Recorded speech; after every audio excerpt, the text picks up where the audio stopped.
untuk kebangkitan nasional. Dan di sini saya juga nggak berdua doang, ya ada. Halo, saya Muhammad Rayhan, saya dari kelompok. Halo, nama saya Raffi Abdurrahman dari kelompok 3. Mustaqim dari kelompok 3. Halo, nama saya Rahina Nuraini dari kelompok.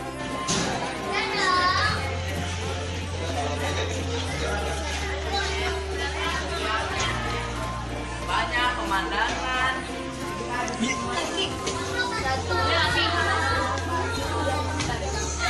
Belum deh.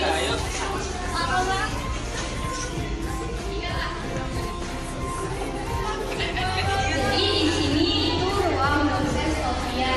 Dan ini udah dalam keterangannya kayak jenis apa tuh penjelasannya itu. Dan di sini ada tato yang isinya itu kayak lompat jenis lompat. Dan nggak boleh didudukin kursi atau mejanya. Itu kan.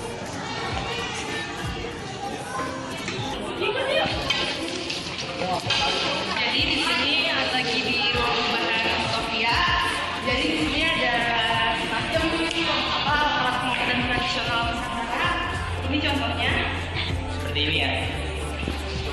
Nih contohnya ada yang juga. Jadi pertama ada peralatan magic. Itu peralatan ini dipercaya untuk menolak bala. Kedua ada peralatan dukun bayi. Peralatan dukun bayi untuk membantu ibu-ibu yang melahirkan. Ketiga ada keris Nyai Brojol, dipercaya dapat mempermudah ibu-ibu yang mau melahirkan. Contohnya ini, yang Contohnya ini nomor 3. Tuh. Dan keempat ada keris Kiamong. Pada masanya dipercaya dapat terhindar dari gangguan roh halus. Ini contohnya. Dan Bantuan. yang kelima itu ada peralatan hitam. Beberapa peralatan yang telah dipakai untuk melakukan pernikahan atau sunat. Ini contohnya. Sunatan buat anak bocah.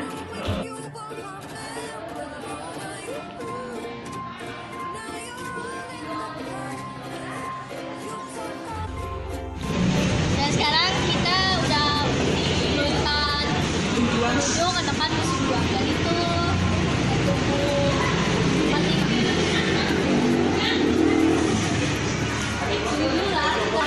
Di sini kami kembali lagi di Museum Juang 45. Ya, di sini ada tentang artikel-artikelnya. Di sini ya. Ada 1, 2, 3. Ada 10 artikel. ini piagam-piagam dari berbagai negara dari Indonesia, dan contohnya ini. Terus ini Ketua iya, Khairul Saleh. Khairul Saleh. Dan ini artikel. Jadi ini ada sebuah ruangan. Di sini ada tokoh Ahmad Subanjo. Kalian tahu dong? Ya dong. Iya udah tahu dah. Terus di sini ada radio merek Philips yang udah lama mungkin ya. Udah berapa tahun? Tahun yang lalu. Di sini ada baju-bajunya. Terus ada kain babor. Kain babor di sini. Ini kain babor. Di sini ada mata uang diterbitkan pemerintah kolonial Jepang senilai Rp10. Dan ini ada Baju. sangrai buat zaman dulu. Mungkin Sangrai zaman pada Jepang adalah perlengkapan militer standar. Dan termasuk ya. Ikutin terus.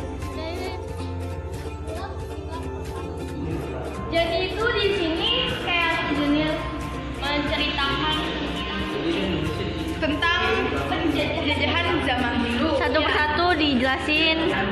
Ini para wanita pun turut berperan serta berjuang mempertahankan kemerdekaan.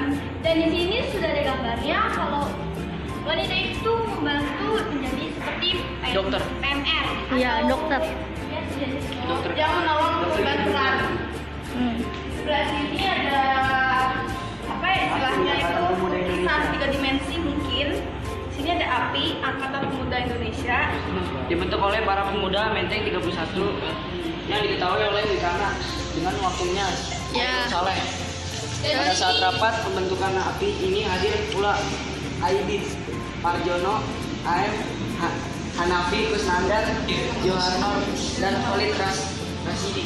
Dan ini gambar ilustrasi yang Ya, maksud saya di patung ya, Pak. patung-patung ilustrasi gitu. Dan di sini ada Bung Karno sedang berpidato. Dia berdemokrasi gitu. Ya. Ini ilustrasinya. Banyak warga. Jadi di situ Bung Karno lagi jabatnya jadi presiden. Nah, ya. Dan ini contoh ilustrasi pendek. Dan kita lanjut lagi ke dalam. Gua tuh. Ini sabar dulu. Ayo kita masuk ini ke ruang apa ya? Jadi di sini ada. Di sini lebih detail jelasnya. Ini pertempuran Surabaya 10 November 1945. Ini gambar-gambarnya. Ini peristiwa Bandung Lautan Api. Pas mau itunya. Di sini pembentukan Tentara Keamanan Rakyat. Ini ada penjelasan detailnya. Kalau dilihat gambar kayak gini. Dan di sini ada agresi militer Belanda pertama. Dah. Dan di sebelah sini kalian harus tahu. Di sini ada tandu Jenderal Sudirman. Sandu yang Ini replikanya, bukan yang aslinya. Jadi tuh ini pada saat-saat terakhir dalam berdirinya kesehatan Jenderal Besar Sudirman makin menurun sehingga beliau terpaksa harus ditandu untuk menemukan keberdian hingga ya saat itu terbaik hidup. itu penjelasan sedikit.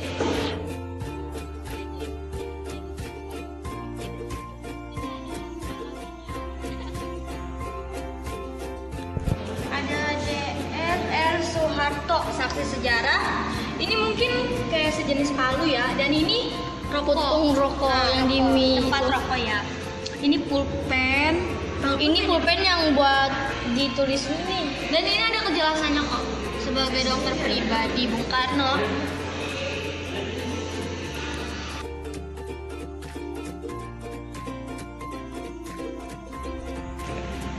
Lanjut lagi ke ruangan kerja. Di sini banyak kopi, terus meja dating bersejarah, dan sering diduduki para pahlawan. Dan ini banyak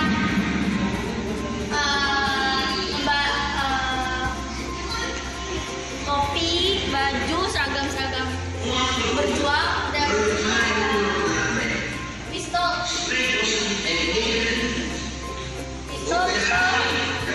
senapan.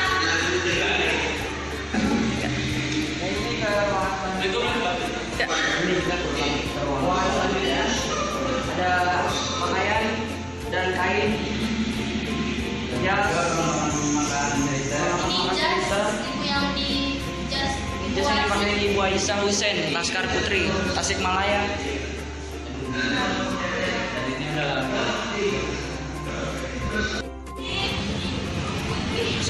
Ini yang gua yang ini nih rata. Ini ada seribuan kan? Seribuan. Ini penutupan di museum Jawa terakhir, dan nanti kita akan ke museum selanjutnya dan terus. Jadi balik lagi dengan kita museum selanjutnya, dan ini naskah proklamasi. Dan Kalau mau lihat video selanjutnya, ikutin terus nonton, lihat nonton film dan belajar sejarah-sejarah. kita dulu lah. Dan Iya. ada tuh kursinya gitu. Dan ini layar lebar gitu. Persiapan dengan gue tidur deh. Aja, dikit aja. Semuanya. Detik. Ini film. Jadi ini kita lagi nonton film perumusan perjalanan perumusan. Ini naskah proklamasi. Masuk. Ketikin naskah proklamasi. Capek apa nangis?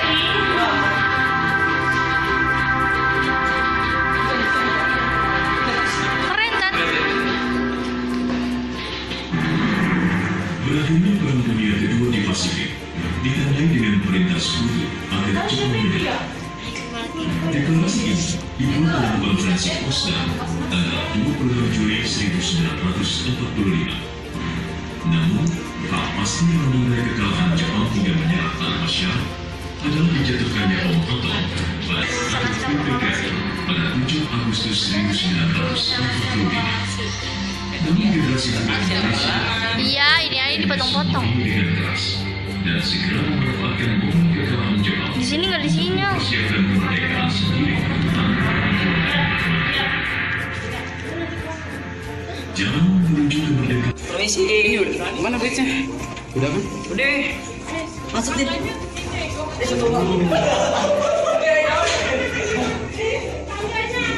Nah itu apa? Ngomong. Woi dia bego woi. Ya apaan? Udah.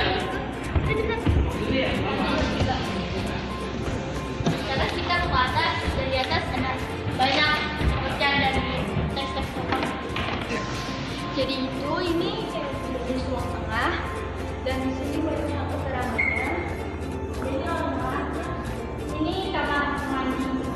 Itu kamar mandi kecil. Luar mandi. Yuk kita ke sana. Di sini kita udah melihat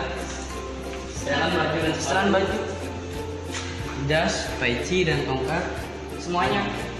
Ayo sedikit tuh wajah. Sudah 3. Ini baju yang dikenakan oleh I Gusti Ketut Puja.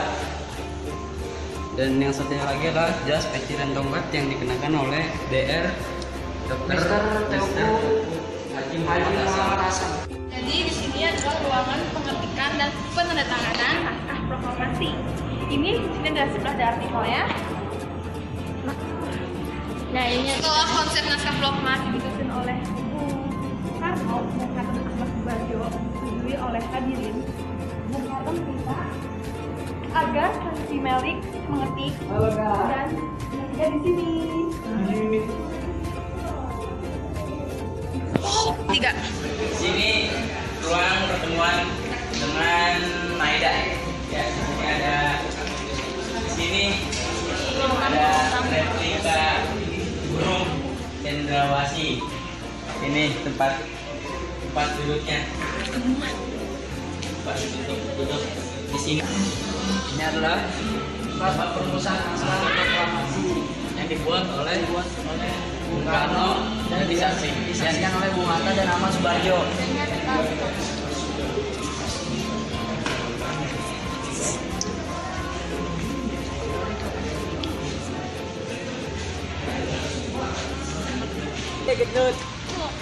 Renje ya burung. udah belum sih?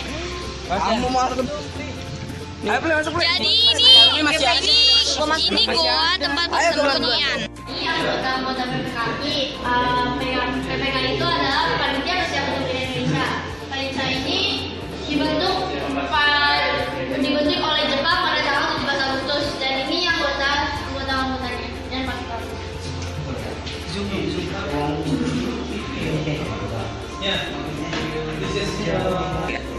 Dan ini yang tadi PPKI dan sekarang anggota Badan Penyelidik Usaha-Usaha Persiapan Kemerdekaan Indonesia. BPKI dibentuk pada tanggal 1 Maret 1900 oleh Jepang dengan ketuanya DKR Rajiman Widioningrat. Dan ini semua anggotanya. Anggotanya lebih banyak daripada anggota PPKI.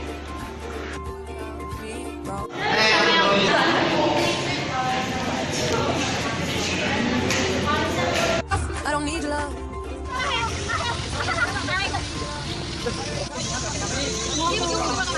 Jangan lupa like, komen,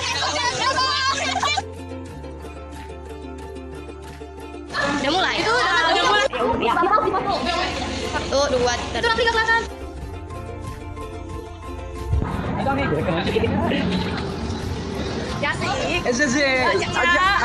Ini pengantin baru. 1, 2, 3. Langsung gitu.